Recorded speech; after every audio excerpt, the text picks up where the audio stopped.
ಕ್ರಮವಾಗಿ ಮಾಡಿ ಕತ್ತಲೆಯನ್ನು ತೆಗೆದು ಬೆಳಕಾಗಿ ಮಾಡಿರುವಂತ ದೇವರು ಇವತ್ತು ನಮ್ಮ ಜೀವಿತದಲ್ಲಿ, ನಿಮ್ಮ ಜೀವಿತದಲ್ಲಿ ಆತನು ಬೆಳಕು ಕೊಡುವುದಕ್ಕಾಗಿ, ಆತನು ನಿಮ್ಮ ಜೀವಿತದಲ್ಲಿ, ನನ್ನ ಜೀವಿತದಲ್ಲಿ ಒಂದು ಕ್ರಮವನ್ನು ಇಡುವುದಕ್ಕಾಗಿ ಆತನು ಪದೇ ಪದೇ ನಮ್ಮನ್ನು ಬೋಧಿಸ್ತಾ ಇದ್ದಾನೆ. ಪ್ರಿಯ ದೇವರ ಮಕ್ಕಳು, ಅದಕ್ಕಾಗಿ ನೀವು ನಿಜವಾಗಿ ದೇವರ ಮಕ್ಕಳಾಗಿ ನಾವು ಮಾರ್ಪಡಬೇಕಾಗಿದೆ.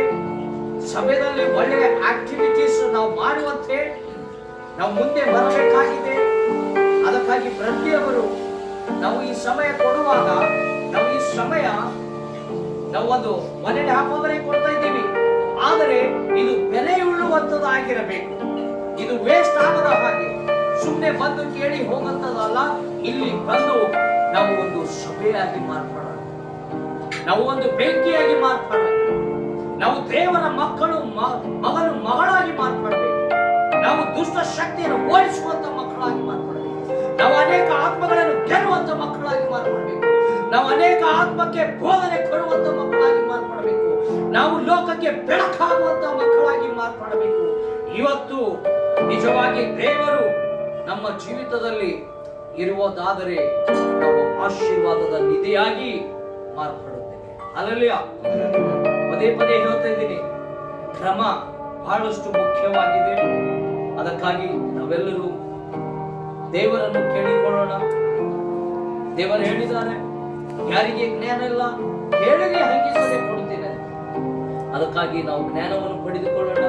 ಆ ಜ್ಞಾನವನ್ನು ಒಳ್ಳೆ ರೀತಿಯಿಂದ ಉಪಯೋಗ ಮಾಡಿಕೊಂಡು ನಮ್ಮ ಜೀವಿತದಲ್ಲಿ ನಾವು ದೇವರನ್ನು ಇಟ್ಟುಕೊಂಡು ನಮ್ಮ ಜೀವಿತವನ್ನು ಒಳ್ಳೆ ರೀತಿಯಿಂದ ಕಟ್ಟಿಕೊಂಡು ಆಶೀರ್ವಾದದ ನಿಧಿಯಾಗಿ, ಸಮಾಧಾನ, ಉಲ್ಲಾಸ, ಶಾಂತಿಯಾಗಿ ನಾವು ಈ ಭೂಮಿಯಲ್ಲಿ ನಾವು ಬದುಕೋಣ. ಮೊದಲನೇದಾಗಿ ನಮ್ಮ ಪಾಪಗಳನ್ನು ದೇವರಿಗೆ ಒಪ್ಪಿಸಿಕೊಟ್ಟು ಕ್ರಿಸ್ತನನ್ನು ನಂಬಿ ದೀಕ್ಷಾ ಸ್ನಾನವನ್ನು ಹೊಂದಿ, ಕ್ರಮವಾದ ದೀಕ್ಷಾ ಸ್ನಾನವನ್ನು ಹೊಂದಿಕೊಂಡು ದೇವರ ಮಕ್ಕಳಾಗಿ ಪವಿತ್ರಾತ್ಮ ಅಭಿಷೇಕದಿಂದ ನಾವು ನಡೆಯುವಂತ ಮಕ್ಕಳಾಗಿ ನಾವು ಜೀವಿಸಬೇಕಾಗಿದೆ. ಅದಕ್ಕಾಗಿ ಪ್ರಿಯ ದೇವರ ಮಕ್ಕಳ ಪ್ರತಿಯೊಬ್ಬರಿಗೆ ದೇವರು ತಲಾಂತರ ಕೊಟ್ಟಿದ್ದಾರೆ. ಆ ತಲಾಂತರವನ್ನು ನಿಮ್ಮ ಜೀವಿತದಲ್ಲಿ ಉಪಯೋಗ ಮಾಡಿಕೊಂಡು ಈ ಒಂದು ದೇವರು ಕೊಟ್ಟಿರುವಂತಹ ಈ ಕುದಾಕ ಗರ್ನಲ್ಲಿ ಪ್ರತಿಯೊಬ್ಬರು ಒಳ್ಳೆ ರೀತಿಯಾಗಿ ನೀವು ಬೆಳೆದು ಅನೇಕ ಜನರಿಗೆ ನೀವು ಸಾಕ್ಷಿಯಾಗಿ ನಿಲ್ಲಬೇಕು.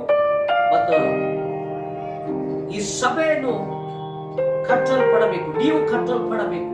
ಪವಿತ್ರಾತ್ಮ ದೇವರಿಂದ ನೀವು ಕಟ್ಟಲ್ಪಡಬೇಕು. ಆತನ ಪರಿಶುದ್ಧ ವಾಕ್ಯವನ್ನು ನಿಮ್ಮ ಜೀವಿತದಲ್ಲಿ ಅದು ಇರಬೇಕು. ಅದಕ್ಕಾಗಿ ನಾವು ಪ್ರತಿ ದಿವಸ ವಾಕ್ಯವನ್ನು ಧ್ಯಾನಿಸಬೇಕು, ಓದಬೇಕು, ಪ್ರಾರ್ಥನೆ ಮಾಡಬೇಕು, ಸಭೆಯೊಂದಿಗೆ ಸೇರಿ ಪ್ರಾರ್ಥನೆ ಮಾಡಬೇಕು. ಸಭೆಗೆ ನಾವು ತಕ್ಕ ಸಮಯದಲ್ಲಿ ಬರುವಂತ ವ್ಯಕ್ತಿಯಾಗಿರಬೇಕು.